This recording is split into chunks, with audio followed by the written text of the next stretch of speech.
Welcome to Pbteck, and in this video I'll be showing you how you can actually reset your master combo decoder.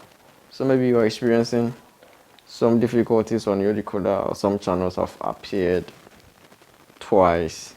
All you got to do is to reset your decoder, and then you get to enjoy, scan, and then get a fresh channels on your decoder.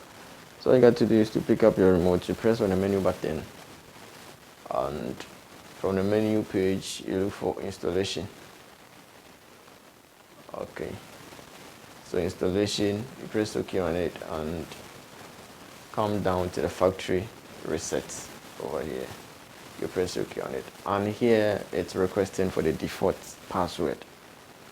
It's supposed to be 4 zeros if no one have ever changed it, so you type in 4 zeros to confirm.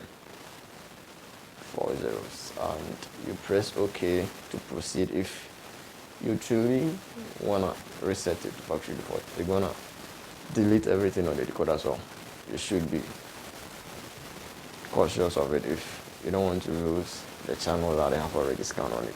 So you press OK and everything will be gone in some moments.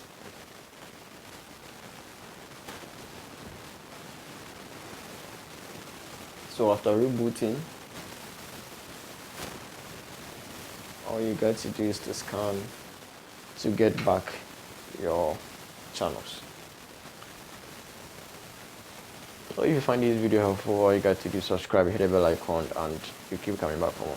Thanks for watching.